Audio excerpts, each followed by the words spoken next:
Today's episode is brought to you by the Handmade Book Club. The Handmade Book Club is a vibrant community of crafters who create their own handmade journals using modern materials and traditional techniques. Learn to combine your love of hand stitching and fabric into your own custom journals. Join our free bookbinding book camp at www.handmadebookclub.com. Thank you so much to the Handmade Book Club. And now, here's the show.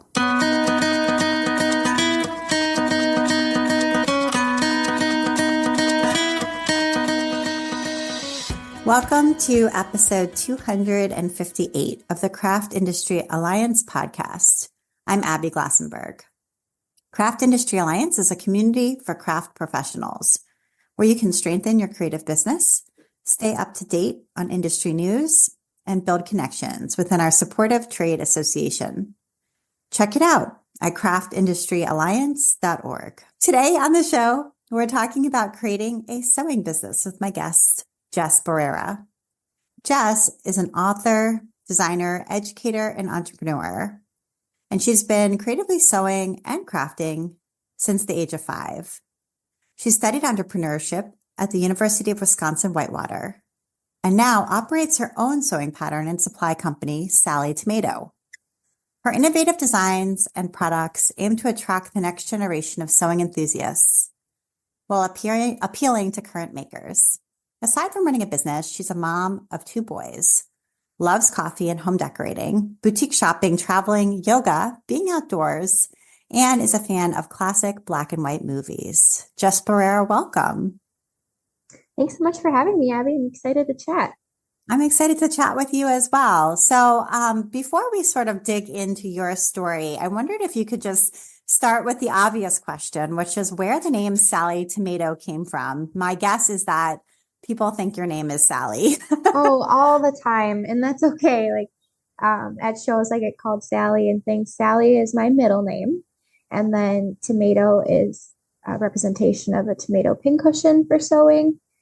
Sallie Tomato is also a character from Breakfast at Tiffany's. And yeah, as you mentioned, I love classic movies. So it's fun to tie that in. And all the patterns I name and design are named after classic movies. So it's just kind of fun to pull inspiration from the decades of the movies and make more modern designs for today's sewists. Yeah, that's great. And do you know anything about the history of the tomato pincushion? Like, why is it a tomato? Do you know anything about that? I don't know. Oh, that's a good question. At one time I knew, but I have to look back into that again. Okay. Yeah, I just wasn't sure. It has like a strawberry on, I don't know. The tomato pincushion is a whole another topic for another day. But so where did you grow up? Did you grow up in Wisconsin? And I know you learned to sew when you were young. Yes, I've lived in Wisconsin pretty much my whole life. And I grew up around Beaver Dam, which was where Nancy Zeman had her store. And so I worked there. My mom and dad worked there. And so I've basically grew up in a quilt shop with a lot of moms and a lot of advice over the years, which was fun. And I love the Midwest and living here with my family. And when you were younger, were you kind of an entrepreneurial kid? You know, some people, it's like their entrepreneurial spirit was there from birth and they were always trying to have a lemonade stand or sell scrunchies at school or things like that. Or did that come later for you? Sure. I would say I've always had an interest in business and fashion and teaching. So all of my interests have kind of blended together. And once I was pursuing a degree in college, my college began to offer entrepreneurship and decided to follow my dream and major in that. So the opportunity came from that, I think. Yeah, that's interesting. And when you were sewing as a kid, what kinds of things did you enjoy making? So I tried it all. I did quilts and I embroidered. I did jewelry making.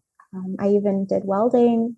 So scrapbooking, all kinds of things. And I always come back to sewing. There's something about sewing that's so rewarding. And so it's just stuck with me my whole life. And when you were sort of in high school, did you think you wanted like an artistic career? It sounds like you focused on entrepreneurship in college. Were you thinking of going to art school ever, or what were you thinking in high school about your future? Yeah, so in high school, I thought a lot about art. I did some summer programs, and I even went to MyEd in Milwaukee and then the Savannah College of Art and Design for a few months one summer. I really was interested in fashion, but then there was this other part of me that, thought, okay, Jess, you got to get a realistic job here. And so then I was leaning more towards teaching and becoming an elementary ed teacher. And I student taught for a while, and I'm a very soft-spoken person, so I thought I couldn't control the classroom with the little kids as much as I wanted to, and I just didn't think I would do them a good justice as a teacher. So now instead I teach adults, and yeah, so I'm glad that I still get to teach, which I absolutely love, and starting to teach my sons a little bit of sewing and crafting too. But Yeah, I hear you with the classroom management part of teaching. It's so, so challenging. And even for people who really love teaching, when it comes to teaching, especially younger kids or even certainly middle and high school kids, so much of it is really around managing the class. And that can sort of make it difficult to focus on the part of it that you were excited about. mm-hmm, it's so true. Okay, so you majored in entrepreneurship. Am I right about that in college? That's what you ended up Yep, focusing on. Okay. yep. And so after college or while you were in college, I mean, when did this business begin? Was it right after college? Was it in college, or how did the evolution of Sallie Tomato start? Sure. So, um, still very crafty in college, and on the side, I decided to start sewing some things and list them on Etsy to make some extra money. And I was making these dog beds with an attached blanket, which was inspired by my dog, who was always cold, and they're really good sellers. And my mom noticed how hard I was working while I was studying, and then also working a part-time job on top of the side hustle. And so she suggested, why not write some instructions and teach people how to make the dog beds. And so I did, and I posed my dog for the front cover of the pattern, and just printed it out on my computer and put it in a nice Ziploc bag. And then I pitched the pattern to Nancy's Notions, and they put it in their catalog, and it was really well received. They sold 1,000 copies in the first month. So obviously I was hooked on this pattern writing. And so I started going more towards bags. I love like the three-dimensional design and the challenge of incorporating the hardware and the unique fabrics. And at the time, a lot of the bag patterns were more patchwork and a lot of quilt cottons. And I was intrigued by, the unique faux leathers and the use of cork in designer bags and the hardware. So I looked into sourcing some hardware, and I knew that if I was going to be writing patterns, I'd want to have the supplies to go with it. So that way it was easy for the customer and they didn't have to hunt around for these unique pieces of hardware. So I started a little collection on top of my dorm room dresser with little bins of hardware, and just continued selling through Nancy's. And I think because of that connection and growing up basically with the company too, I got along with the buyer really well, and she, let me know about distributors, which I had no idea the industry behind sewing. And so I contacted Checker, and they accepted some of my patterns and hardware. And yeah, it's just kind of grown and grown over the years. And it's just, so by the time I graduated, I decided to work full time for myself and just really focus on my business. And my brother started helping me on the side, and it was out of my house for the first 3 years that we were running the business. So it's amazing. Yeah. Yeah, it is grow. amazing. And there's so many amazing aspects of this story. I mean, one of them is that this was a college dorm room business, and that, when you graduated, you were able to sort of go headfirst into it and really build it. And so didn't really have that. A lot of people I have on the show, they're like, after college, I worked in this corporate job, or I was doing something I didn't really enjoy or whatever, but I learned some things and then I wanted to do something creative. But you didn't have that story. You actually built something that was like a fledgling business in college and then grew it into a full-time business that you've been doing ever since. I think that's pretty rare. Yeah, I think it is a rare opportunity that I had, and the timing was, really nice to be able to, lean on being in college and working part-time and not have to have all those other expenses involved yet in the other full-time jobs. So yeah, I'm Yeah. really grateful for how it worked out. Yeah, yeah, no, absolutely. And then the other piece too, I think is really interesting is that you started with a paper pattern. It wasn't, you were selling the dog beds, but the completed dog beds on Etsy, they were selling really well. And your mom suggested maybe you should make a pattern, but you didn't start with a digital file then on Etsy, which is where I thought that story was going to go. But instead, you printed the pattern out, put it in a bag and all that, and then started with Nancy's Notions, which is an unusual beginning because most people, I feel like in the independent pattern world, they launch a pattern or two digitally and then they sort of build up to having a paper pattern. Yeah, I think it really helped having that relationship established, and networking has really been key to growing Sallie Tomato. And yeah, so we attended a trade show while I was in college too. We went to Quilt Market, and We mean you and your mom or you and your brother? oh, me and my mom. Yep. Okay, so you went to Quilt Market while you were in college. Yes, yes. Was Mhm. your mom like part of the industry in some way? Like, how did she even know about it? We heard about it through the buyer from Nancy's Notions. Okay, so that was And really an important relationship. Yeah. yes, yes.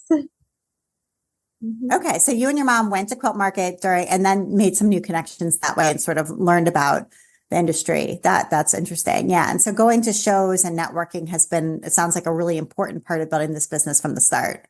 Oh, absolutely. Yes, Yeah. definitely would recommend that. Right. And Nancy's Notions is such an important part of sort of the modern sewing industry. And we had Nancy Zeman on the podcast before she passed away. I feel so fortunate to have had the opportunity to talk with her.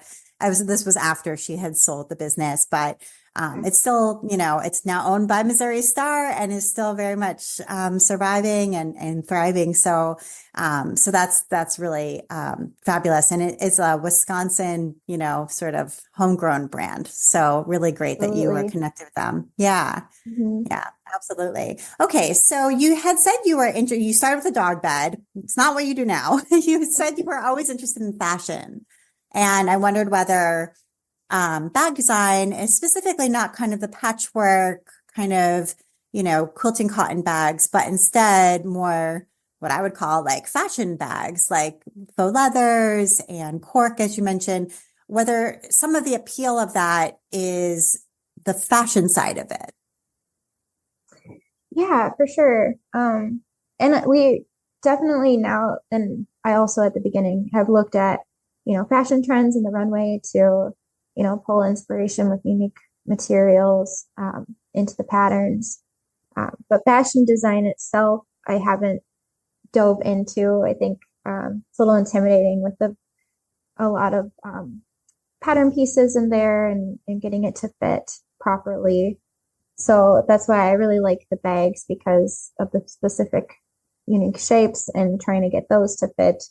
So I definitely admire fashion designers and fashion apparel pattern designers as well. Yeah, absolutely. And the nice thing about handbags and shoes and jewelry is that for women, at least, whatever, if you're a larger size, if you've gone down some sizes, if your shape has changed over time from having children or surgery or whatever your life might be, you can almost always buy a new pair of shoes, a new necklace or earrings, and a handbag, or make those things as well. And they always fit. And so there's something also like universally appealing. And you were talking about fashion garment pattern designers having to really worry a lot about fit. And you don't have to worry about that in handbag design. Yeah, that's so true. And I love how personal, a bag is too. I mean, we try to leave little elements in so you can customize and add more pockets or change the strap, and because it is a challenge to design bags when everybody has a personal preference on the features of the bag and how it's carried. And so it's been a learning curve to try to adapt the patterns and make them easy for everybody. Yeah. So what was the first bag pattern and how did that one do when you sort of started to shift gears toward bags from dog beds? Yes. So I started with a tote bag and then my second pattern was a crossbody bag. So I guess I considered the most popular styles and types of bags. And I started out with those and I kind of wanted to checklist and create each type of bag as a pattern. So then I moved on to a backpack and a wallet and just to try to have a nice variety of styles available. And then from there, I listened to feedback about the tote and, maybe they wanted more pockets or different handles. So then, I came up with a different pattern and they've evolved over the years to be more custom like that. And how did you teach yourself this craft? Because it's one thing to learn to sew when you're young and to sew, as a hobby over time. And I think even sewing a dog bed, it's like, okay, it's like a big square rectangle with flaps. Like I get it, like how to do it. But bags, the construction of bags is like a mind puzzle in my mind, at Mhm. least from the ones that I've made, where you have to really think about how am I going to get this turned right side out? How am I going to get these pockets on here so everything's neat? How, there's like a lot of sort of three-dimensional thinking, I guess. So I wondered how you learned. Did you learn by watching YouTube, trial and error, looking at other designers' bags, sewing through a whole book of bags, or how did you figure this out? Yes. So I am self-taught in pattern design. And I love research. So I have lots of books on bag making. I like got all the patterns that I could possibly get and, watched YouTube videos. And I looked at the patterns in the books to figure out techniques. Like, how do you do this type of pocket? And then I have like a whole encyclopedia binder of like all different kinds of flaps and pockets and bases and so that was really good in the beginning and now I've come up with my own techniques just from trial and error and prototyping and usually when I prototype I sew up the sample and then I don't like being wasteful with my prototypes. So then I'll just like take it apart and rework it the same one over and over until I get it right. But yeah, there's definitely a lot of math and I do love math. And I've noticed that the same thing with quilting too, tons of math. So, um, and then another thing that I started working in as I was sourcing the hardware, I'd come across these unique ones or think of unique ones and then I'd work those into design and design around the hardware itself too. So yeah, I guess it either starts with the bag type or a specific feature that I want to include. And generally when I design, I try not to go overboard because I have so many ideas. So if I try to keep it pretty basic and then incorporate one new feature in the pattern. So that way, otherwise you could keep adding on all these different hardwares and pockets. And then it's this really challenging bag. And making it as beginner friendly as possible has always been at the core of the business as well, just to appeal to all skill levels of sewists. So I've learned over the years that I do more beginner patterns than the more challenging patterns, I guess. Right, because they have broader appeal and it's a lot of work. So it's best to probably focus generally on things that are going to sell the best. And beginner patterns are probably that, at least in today's market, the way that sewing works today. Yeah, absolutely. And do you ever retire patterns? So that first tote bag and then the second crossbody, are they still around or do you ever look back through the archive of your patterns and say, okay, it's time to either retire this one, we have a better version, or we're going to renew this one, kind of, redo all the instructions, redo all the samples, bring them up to today's standard. Yeah, so we've never discontinued any patterns. We've just gone back, updated the techniques and some of the language and relaunched them as new versions. So, because they're still like great basic shapes, but it's definitely worth going back and updating them just to keep it up to our current standard and books. I want to take a minute now to talk about our sponsor, the Handmade Book Club. And here is a message from the Handmade Book Club. The Handmade Book Club was created by Allie Manning of Vintage Page Designs in 2019. We are an online community of crafters from all over the world who love to create our own journals. Our members are quilters, stitchers, knitters, mixed media artists, painters, and printmakers. Each month, we create a new bookbinding project together, welcome guest artists, and tour amazing craft studios. Additionally, we have many online community events, member-led live meetups, and an annual retreat. If you'd like to dip your toes into the world of bookbinding, join us for our latest 5-day challenge. It runs from March 11th through 15th, 2024, and is called the Scrappy Journal Challenge. It's designed as an introduction to handmade books and to help you use up scraps of paper and fabric you have lying around your studio. You'll learn some great bookbinding skills while putting a dent in your stash. Crafters of all types, fiber and textile artists, painters, art journalers, knitters, are all welcome to take the challenge. The pre-recorded video instructions are easy to follow, and daily live Q&As ensure your success.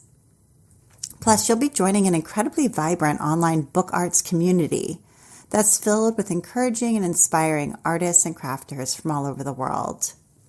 You're sure to make your next best crafting bestie here. It begins March 11th, so go to www.handmadebookclub.com to join and use the code CIA to receive 50% off the price of the challenge. Thank you so much to the Handmade Book Club. And now back to my conversation with Jess. Okay. And so I'd love to talk about those first 3 years. You mentioned your brother had come on to help. Your mom was obviously helpful as well, and that the business was based out of your home at that time. So did you have like a starter apartment, like your first place after college, and that's where it was located? And what was it like in those early days? Yep. So after I moved out of the dorms, I was in an apartment, and there was a spare bedroom that I had some of my supplies in. And then after that, my husband and I purchased our first home, and he let me have the basement for the business and the garage and the spare bedroom. So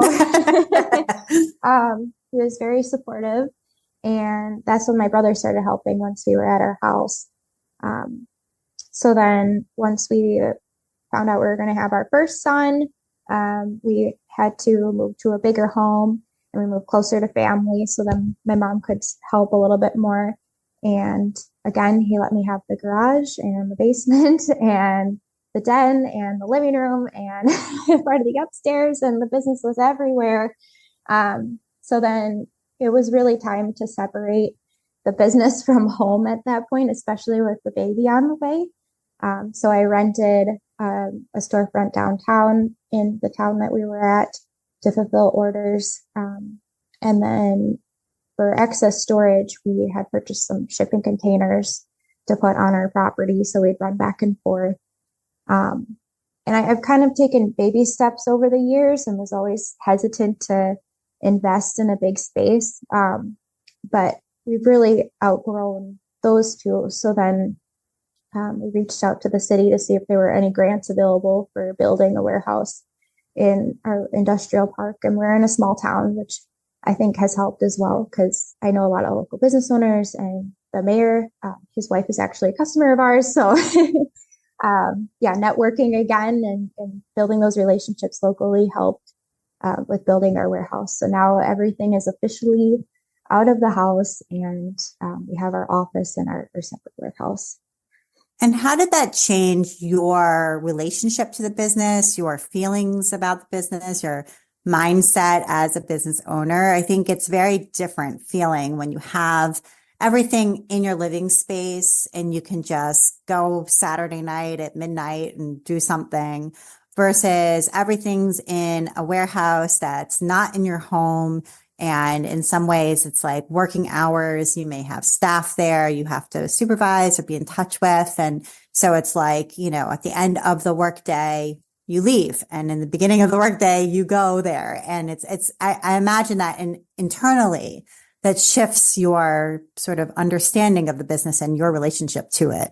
Yes. Yeah. I could talk a lot about this. I mean, I I think it has definitely helped, like just for my health as a person too, just to have that separation. And because initially, when it was out of my first home before my brother started helping, I was working 120-hour weeks. Like it's just impossible. I'd get up at 6 in the morning, I'd pack orders, film some videos in the afternoon, catch up with emails. I mean, it was just like constant. And I mean, I loved it. It was fun and I had the time to do it.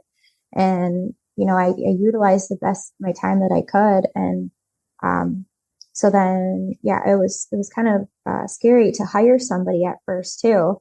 And so luckily my brother was available and willing to help. And from there, we hired one of our friends. So, finding people that you trust to help with your business was always, difficult to do. And so then now it's very nice because I'm a 40-hour week and it's like a regular job now with lots of help, and kind of just saw the needs where, of the business. And, we need somebody for handling the social media and the emails. And so then we hired for that. And, so as we grow, we're trying to branch off from our roles and figure out how to hire from there. But hiring that really wasn't something that was taught in college. So, I mean, a lot of this information is just from experience. And does it feel, I mean, I don't know where your risk tolerance is, but it's risky to build a warehouse. I mean, that's a huge investment. I mean, even if you get a grant, it's a lot to do. And there's always that feeling like maybe things won't work out. And then I've done this and now what, or same thing with hiring people where their livelihood is now dependent on your success. And if things don't work out, well, then they don't have money for their family. And, so I don't know whether that's easy for you. And some entrepreneurs I speak with are like, yeah, I love roller coasters and I'm always taking risks. And others are more like me, which is to say very risk averse. So I don't know how you feel about that. Yeah, I think that's a really good point. And I think it's about, managing risk and um, yeah, being selective about the risks that you take. Because when I was initially investing in the hardware, I was able to find a source that I could order lower quantities, but then for custom pieces, you have to buy 500 or 1,000, and that was a huge risk for me. And I made sure to have a marketing plan in place for when I chose to purchase that 500 quantity, and to make sure that it's sold. And I think we still take risks as a new business too, and with new products. And it's just kind of a balancing act between the risks and then, spacing it out before you take your next risk. And did you stick with print patterns? So that first one was a print pattern that you sold to Nancy's Notions. Was the second one also straight to print? And the third one straight to print? Has it always gone that way? Or when did you sort of shift into offering a digital file? And do those ever come first before because a lot of folks will say, well, let me see how it sells digitally. And the ones that do the best, I'll select from there and make those in print. Since it's an investment, you usually have to buy, a certain minimum number to make it really worthwhile to print them and all of that. Mm-hmm. Yeah. So I did have the PDF patterns online alongside. So once I went into the patterns, I didn't put them on Etsy. I decided to have my own website at that point. That way on the patterns, when I could reference my website and not the Etsy store, I always tried to think long term with that. So I made sure to get all my social media accounts claimed as my own as well once I set up my website. And I just kind of had the website living there. And I was doing a lot more with the distributors and wholesale in the beginning too. Yeah, so wholesale was part of this business from the start. Is it still part of this business now? I mean, would you say wholesale is an equal amount to direct to consumer, or is one larger than the other at this point? Sure. So I'd say the online business is about 60%, and then the wholesale distributor side is about 40%. Um, so we try to involve the local stores as much as possible. And in every video, we reference shop local for all of your supplies and your patterns. We have a retailer locator on our website just to try to promote local. But with today's, online world, I mean, we would like to be a resource for education, mainly online, and inspiration on our social media channels to connect with the customer and build the brand online, and then send them to the stores to shop. So that's kind of like our long-term goal. And I know how important it is to shop local and how hard the local store owners work to keep, their stores going with classes and trunk shows and all that. So I always keep them in mind too. Yeah, and I think local retailers really appreciate designers who are collaborative and are trying to support them and support the whole ecosystem of sewing. So I think that that's probably a really good attitude to have. What about selling wholesale internationally? Because that can be a different ball game if you want to sell into Europe or into Australia and New Zealand, for example. Do you have a distributor that's international that helps with that? Mm-hmm. So what we have done is we've sold direct internationally. We've talked to a few distributors, but we haven't ever set up an account with them. As of recently, though, we decided to just distribute exclusively through Checker. We're really excited about the partnership because then we can work with their sales reps and, provide them marketing materials. And we felt that we were getting spread a little bit too thin between having multiple distributors and managing our wholesale accounts through Sallie Tomato. So that was a very recent decision, but we're excited about it because it was being a challenge to have three different customer types between the direct to consumer, our wholesale on our website, and then through the distributors. Yeah, that's a lot to keep track of. Yeah. And have you looked at selling on Fair at all, or is that not in your scope?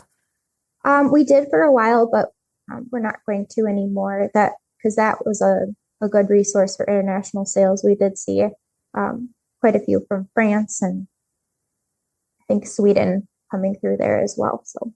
Okay, but not anymore. And then I'd love to talk a little bit about product development because I think, and I hope I'm remembering this correctly, when you were at H&H Americas this past year, you were maybe on a panel about product development. And so I think you have some insights to share there.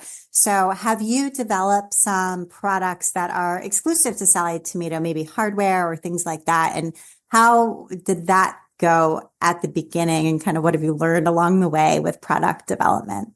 Yeah. So there are several global trading sites available, and that's how I first got started. And you can talk directly with manufacturers. Some manufacturers have a catalog to choose from. And then I would, like with the zippers, for example, I was explaining and, I samples and referencing, sizes. We use the Pantone colors to make sure that we get the colors how we want it. And that seems to be the most universal, code for color.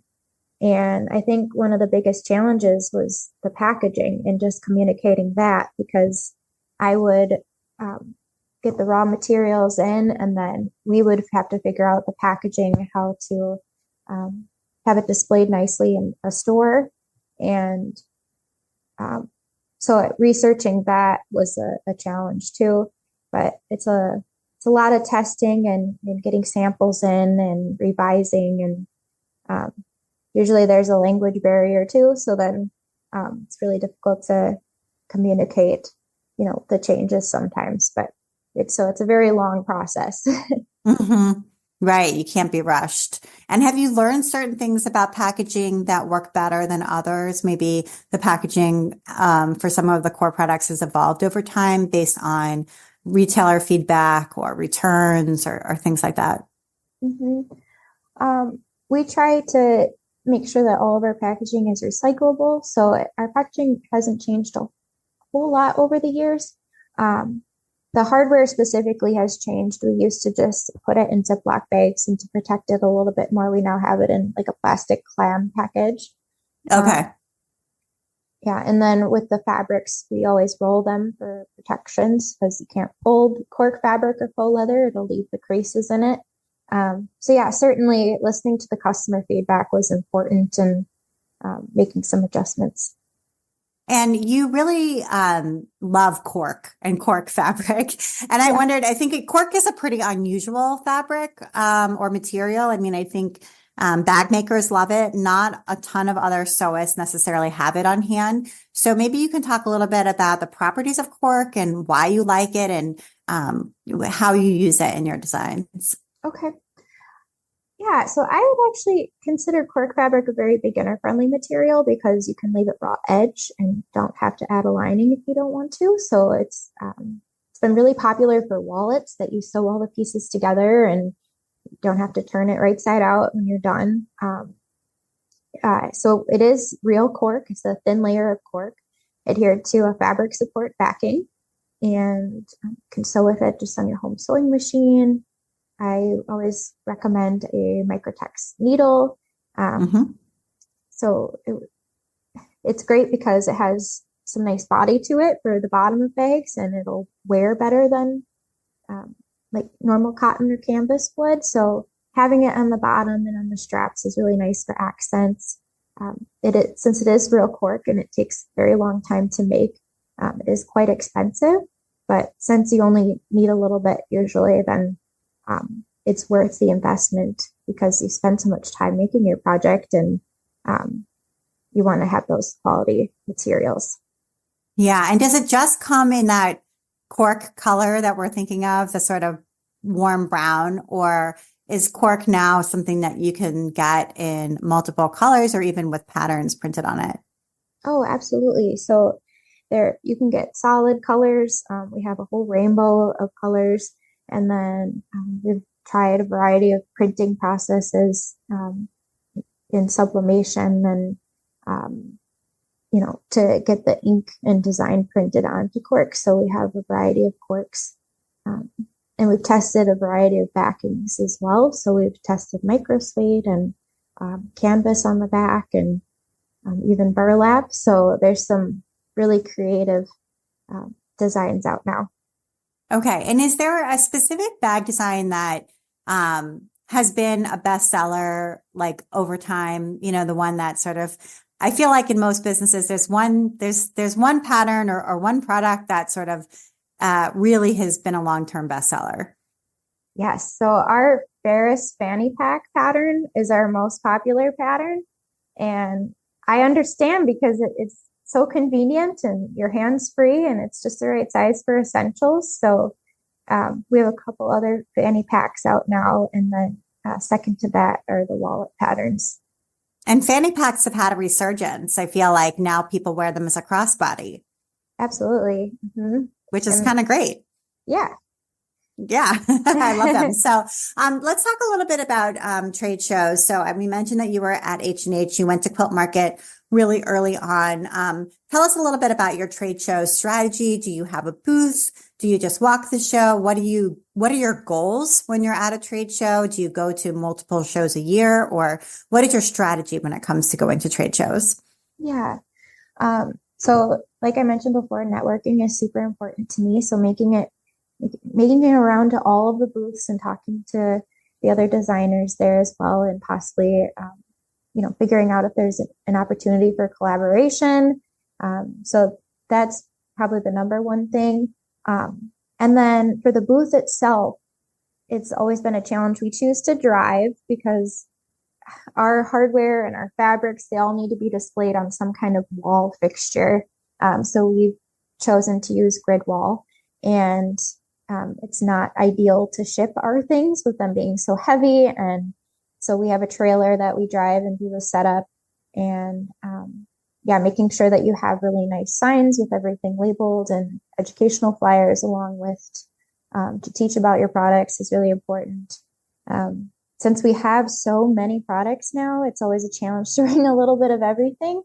But we try to have a representation of a little bit of everything there and our top sellers. Kits have been something that we never, knew from the beginning that would be so helpful to have all the pieces together in one package to make a project, to take that guesswork out. So that has been really successful for us too. Yeah, I think kits are great. I think, kits really saw a resurgence during the pandemic when it was very difficult to go to multiple stores to collect supplies for a particular project. And also you couldn't necessarily go to any stores at all. So just getting everything shipped straight to your home all in one place was really helpful. But I generally think kits are great for, especially if you're starting a new craft where you don't necessarily know what to buy or how much of anything to buy and what quality level to invest in and things like that. So it all comes as one. And then if you like doing it, maybe you'll go back out and invest, more in those particular supplies. Mm-hmm. Yeah, kits are great. Another thing too is having a space for demos. So we always bring hardware in our zippers to show how to use it because out of the package, it's really nice for the customer to be able to experience it in person and answer their questions when you're there with them. Yeah, absolutely. And because you are selling to so many retailers, it does make sense for you to go to trade shows and educate retailers in person there where they have the opportunity to touch the materials and ask you questions and learn from you so that when they do order and go back to their stores, they are educated and able to help their consumers. Mm-hmm. Yeah, absolutely. So I would love to talk a little bit about social media. You do a great job on social media. You have, I think the last time I looked, it was something like 30,000 people. Maybe it's more than that now on Instagram, and you're on TikTok now as well, which I thought was pretty great. So if you can talk a little bit about the way you approach social media, what you're trying to do there and how you get it done. Sure. So we try to post a reel every day.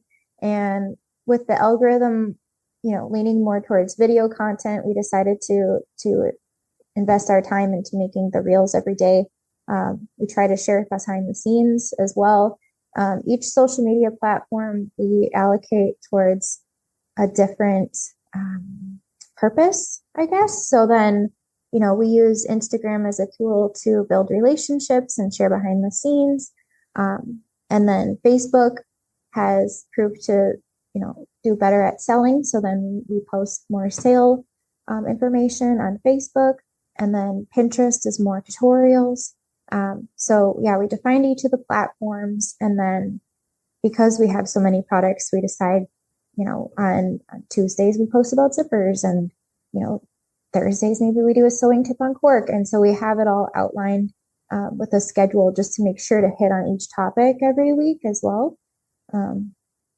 So it's constantly evolving too, which is a challenge. And I would like to take our team to some marketing conferences, or there was a great social media presentation at H&H as well that was really helpful, just to try to always keep learning about what's going on online and stay on top of the latest trends in social media. Yeah. Are you appearing in all of those reels? Because man, a reel every day. That seems ambitious to me. And I don't know about you. I mean, you're on camera a lot. You're on your YouTube channel. You're on camera a lot. How comfortable do you feel being on camera? You had talked earlier about being a fairly soft-spoken person. Was it hard for you to get comfortable if you are appearing in all of those reels or in the YouTube channel and things like that? Or does that come naturally to you? I think it's still, every day I work on getting out of my comfort zone a little bit more. And, it kind of helps with the reels or tutorials that if you need to redo it, nobody's there watching. So, you can redo it as many times as you need to. And it's all in the editing a lot of times, which is helpful for, my confidence.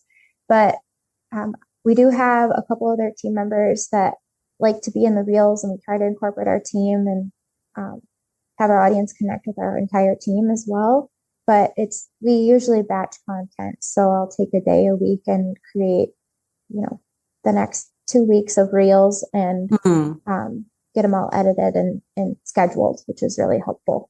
Yeah, it sounds like you are pretty good at the planning process and planning in advance. Do you have like pattern release plans for the year? Are you working a year in advance when it comes to thinking about that, or product release, release schedule? Right. So, I mean, when I first started, I would just work, on a month at a time. And now we're already looking into 2025 and planning.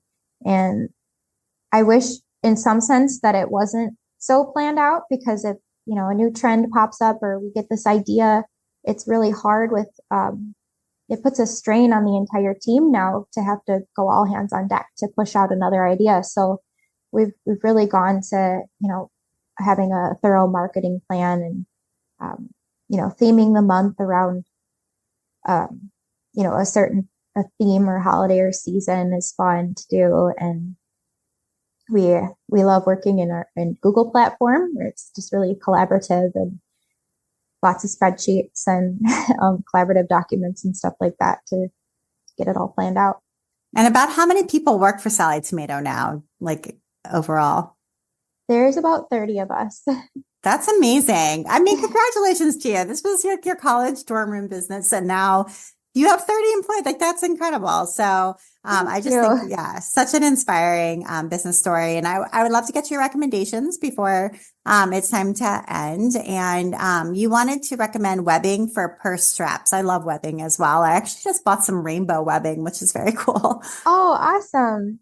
Yeah, webbing has been fairly new to Sallie Tomato, and it's something to elevate the look of your bag. It looks more, like a bag that you would find at a boutique.